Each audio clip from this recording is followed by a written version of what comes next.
Hello, Father General.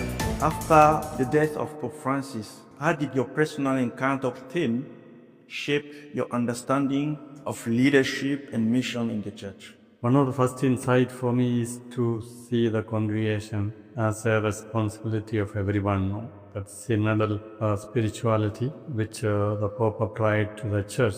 Every baptized is responsible for the church, for the mission Jesus has entrusted, and there are different roles.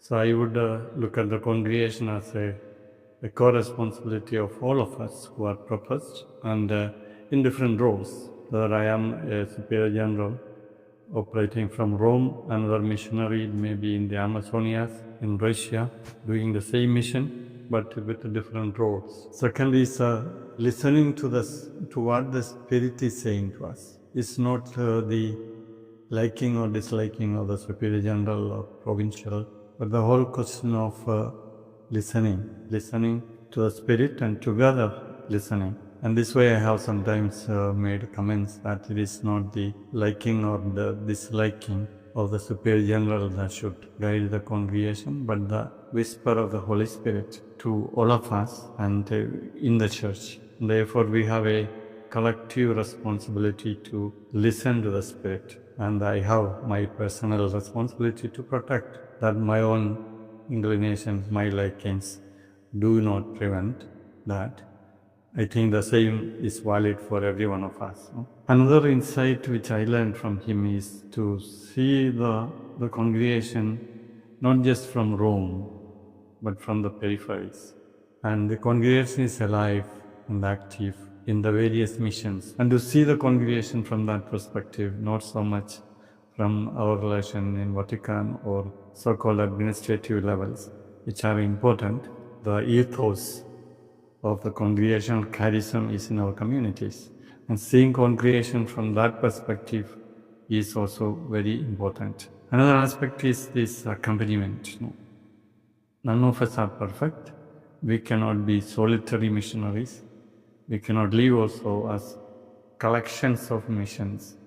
And I sometimes use potatoes in a sack, together but disconnected. That's not Claretian mission.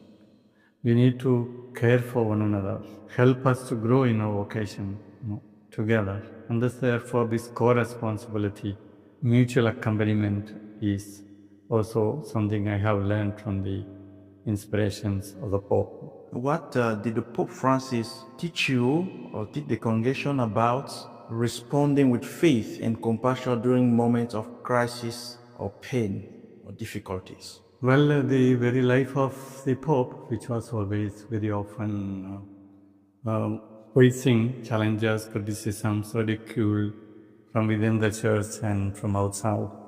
I remember those days from when some of those bishops made an accusation and even considered that he is not a real Pope because the previous bishop resigned and he should be resigning, etc., with their own agendas. But the calm way of addressing this and even allowing an investigation into some of those accusations was for me a big lesson, that we face criticisms as perspectives that one may not have, or accusations as an invitation to look into objective facts, because truth makes us free. How did the late Pope affirm and inspire Claretian missionary spirit throughout his pontificate? He knew the congregation, particularly some of the Claretians he has named at different times, like Father Torres. He was very close with Cardinal Aquilino Bocos. He valued his service. He knew Abella and then the publications in Argentina and Madrid, Gustavo and Fernando, etc. I had also a few occasions to personally meet him, and I've experienced the warmth and appreciation for our missionaries. Well, coming to our congregation, I think we have journeyed with the teaching of the pontificate, the magisterium, just as we did before, during the time of John Paul II. The chapter of 2015 took place in the context of what I would call the Magna Carta of mission, the Evangelii Gaudium, which we studied before the chapter.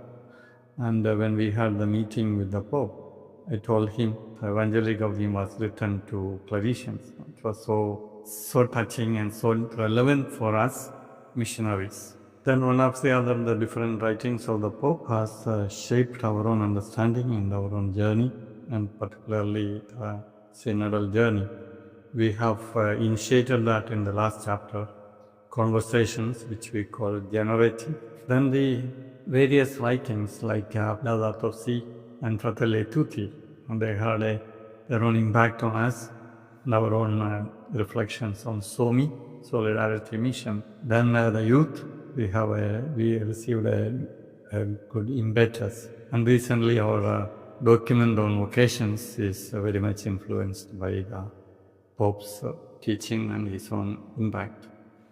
Another thing for us, particularly the discernment which he taught in Gaudete Exsultate number 166, speaking of the discernment, how to know that an impulse comes from God or from human inclinations or from the devil. Then the other writings of the Pope on the holiness, naturally, and then the Saint Joseph, etc. So we have been journeying as a congregation, listening and to the Pope and his teaching. We actually did not go much with the controversies, because I was also insisting.